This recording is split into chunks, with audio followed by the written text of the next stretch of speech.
अवघ्या महाराष्ट्राची कुलस्वामिनी आई तुळजाभवानी वर्षातून 3 वेळा आणि एकूण 21 दिवस निद्रा घेते.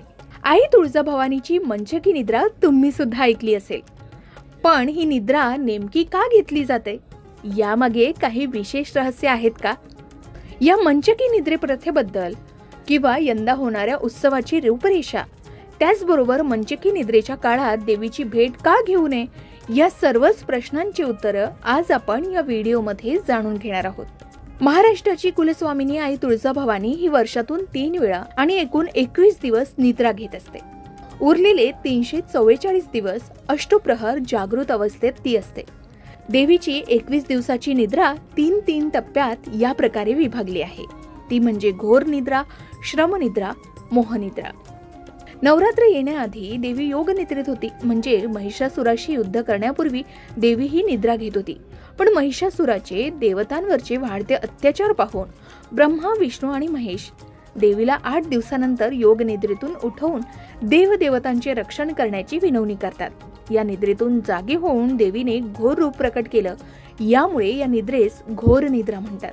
ही निद्रा तुळजाभवानी मंदिर संस्थानात असलेल्या चांदीच्या मंचकावर भाद्रपद वद्य अष्टमी ते भाद्रपद अमावस्या समाप्तीपर्यंत निद्रा असते आणि अश्विन शुद्ध प्रतिपदेला देवी सिंहासनावर आरूढ होते.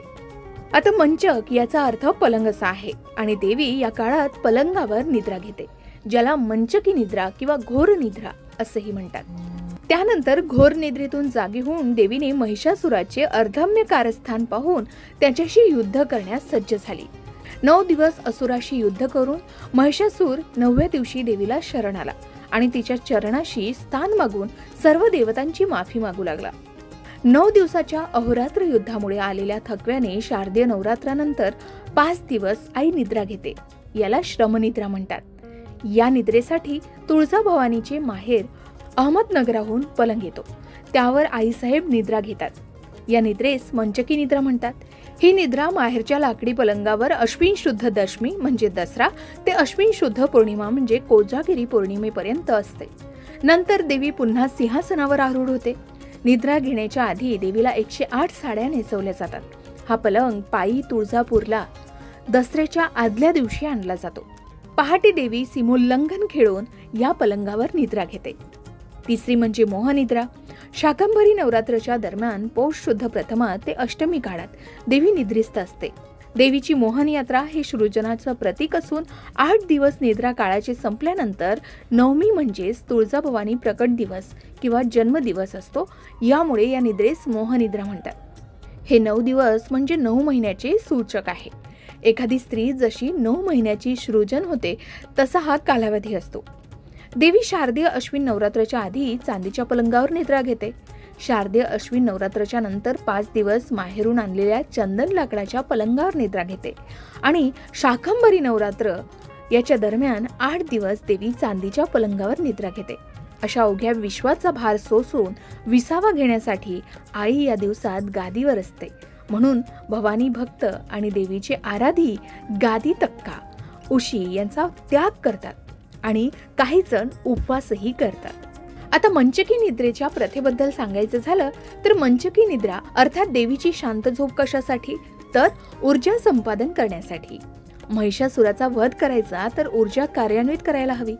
युद्धासाठी देवी भगवती शस्त्र घेऊन सज्ज झाली आहे, पण पूर्ण शक्तीनिशी लढा द्यायचा तर अंगी बळ असावं लागतं. यासाठी पुरेशी विश्रांती देखील मिळायला हवी. अर्थात हा झाला मानवी विचार. भक्तांचा भोळा भाव. ज्या गोष्टी आपल्यासाठी महत्वाच्या त्या देवालाही मिळायला हव्याच. याच दृष्टिकोनातून सुरू झालेली प्रथा म्हणजे मंचकी निद्रा. अन्यथा देवी हेच शक्ती स्वरूप आहे. निद्रा, चैतन्य, छाया, शांती ही तिचीच स्वरूप आहे. असे असताना तिला वेगळ्या विश्रांतीची गरज नाही. पण भक्तांनी देवीलाही विश्रांती मिळावी, जगाचा भार सांभाळून तिलाही थकवा येत असावा, या विचारानं ही प्रथा सुरू केली असावी. या प्रथेचे स्वरूप जाणून घ्यायचं झालं तर तुळजाभवानी मातेला वर्षभरात 3 वेळा अशा एकूण 21 दिवस मंचकी निद्रा दिली जाते.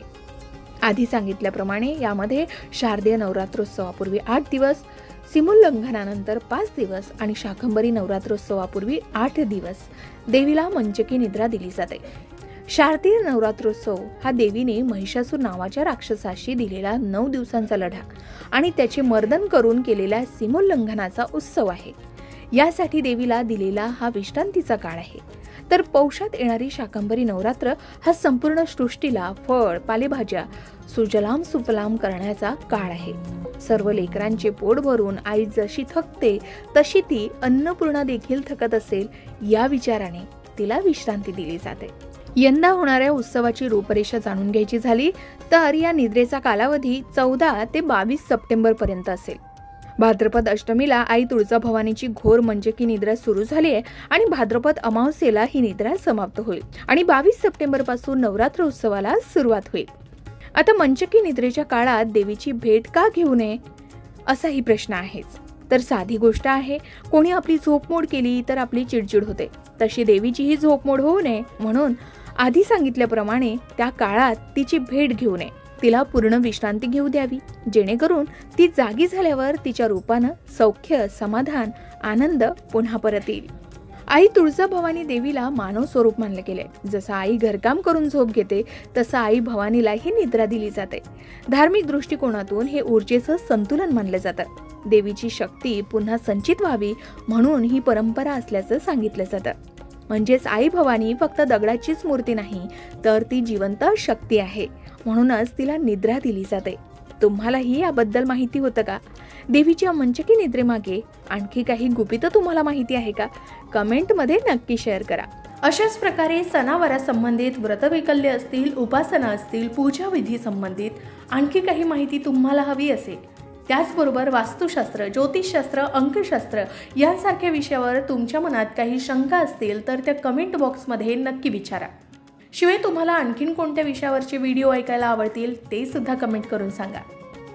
या संबंधित संपूर्ण मार्गदर्शन तुमच्यापर्यंत पोहोचवण्याचा आमचा हा प्रयत्न आहे, तेव्हा कमेंट नक्की करा। अशाच प्रकारच्या माहितीपूर्ण व्हिडिओसाठी लोकमत भक्ती चॅनलला नक्की सबस्क्राईब करा आणि बेल आयकॉनला क्लिक करा, म्हणजे आमच्या नवनवीन व्हिडिओचं नोटिफिकेशन तुम्हाला मिळत राहील। तसेच योग्य आध्यात्मिक मार्गदर्शनासाठी लोकमत भक्तीच्या फेसबुक पेज आणि इन्स्टा पेजला लाईक आणि फॉलो करायला विसरू नका।